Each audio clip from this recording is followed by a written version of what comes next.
Hey you, I'm talking to you, tool man. You in the wrong neighborhood. It's just me and my brushless. We've got no quarrel with you. We're just passing through. We'll be on our way. Don't turn your back on me, tool man. No one's coming to help you. Reach for the skies. Well, you've got to ask yourself one question. Do I feel handy? Well, do you, punk?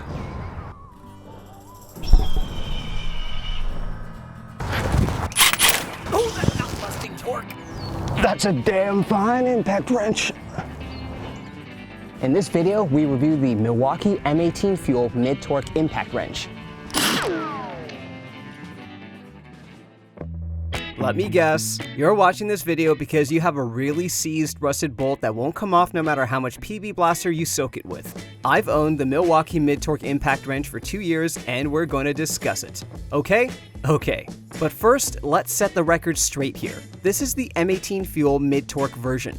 It's more expensive than the absolutely adorable M12 Stubby Impact Wrench, but less expensive than the M18 Fuel High Torque Impact Wrench. Don't confuse the three because they are all very different. The High Torque version is very large and overkill for most people. It's better suited for working on heavy industrial equipment. The M12 Stubby isn't a bad pick, but it does have a lower voltage, which means you might find it to be a bit underpowered depending on what you're working on. I figured that the Mid-Torque is a nice in-between option that should be good enough for my home workshop's needs.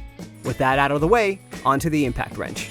Milwaukee is the only tool brand that loves to talk about the busting torque. Don't get too caught up in spec sheets and counting the busting torque. There's more to tools than numbers and stats. Let's start off with the pros.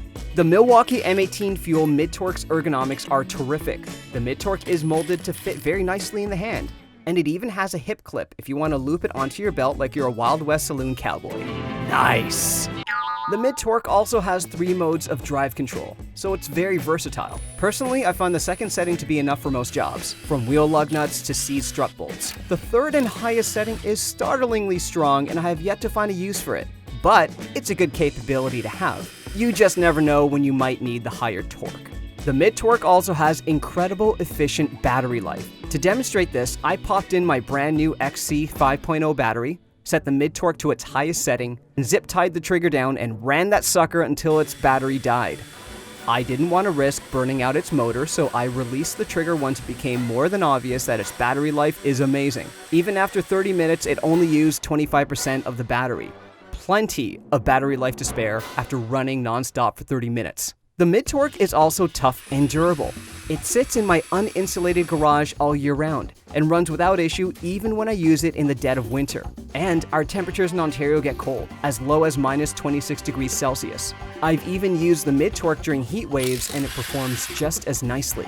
The Mid-Torque Impact also has a very nice compact design, so you can easily maneuver into small, cramped spaces without any issues. The Milwaukee Mid-Torque Impact Wrench has a good warranty coverage period. It has a 5-year limited warranty. Compare that to DeWalt's competing model, the 20-volt max lithium-ion cordless half-inch, which only offers a 3-year limited warranty. So Milwaukee nearly doubles DeWalt's limited warranty coverage period, and that's pretty impressive. So those are the good aspects of the Milwaukee M18 Fuel Mid-Torque Impact Wrench. Now, let's talk about the not-so-good aspects. Firstly, the Mid-Torque has an LED light on the underside of the hammer case assembly, but it's a singular diode, and it's not very bright. It's kind of dim. But also, it's poorly positioned. It casts a big shadow over the nut or bolt that you're trying to remove. It really should be a ring-style light that completely surrounds the anvil. Also, the Mid-Torque's outer casing stains easily. For a tool this durable, it'd be nice if it had a more stain-resistant body. But this shouldn't be a big deal to anyone who uses tools and doesn't mind getting them a bit dirty. I mean, they're tools. They will get dirty. The third thing that I don't like about the Mid-Torque is that it has an odd weight distribution. It's very top-heavy. It's like a pug dog with a big bulbous head. This makes the tool a bit uncomfortable to hold for extended periods of time, and even worse when you're holding it with one hand at odd angles. It also makes it awkward to carry on your belt loop. It just flops around and hits you in the thigh with each step you take. Ow, ow, ow, ow, ow. And lastly, the friction ring can sometimes be a bit sticky and a little bit finicky. The friction ring is terrific when it works, allowing me to quickly swap out my sockets. but sometimes I can't get my sockets to mount on the first try. I don't know why, but it just happens from time to time. So that's the Milwaukee M18 Fuel Mid-Torque Impact Wrench. It's reliable, it gets the job done. After 2 years of using it, I can say with confidence that it is a fantastic power tool to have in your garage. It's especially useful to those who want but don't want to deal with an air compressor. The Mid-Torque has just been so useful to me. I can work a lot faster and don't have to struggle with tire irons or hand tools when working on my vehicles. My seasonal winter tire changes are also a lot faster and easier. I hope you all found this useful, and please, oh please, like this video and subscribe to my channel because I have more tools that I'll be breaking down and reviewing. And tell me in the comments below what kind of impact wrench you have in your garage, and whether you've taken the plunge and ditched your air tools for cordless lithium-ion battery-powered tools. Bye! Well, do you, punk? Oh, do you, punk?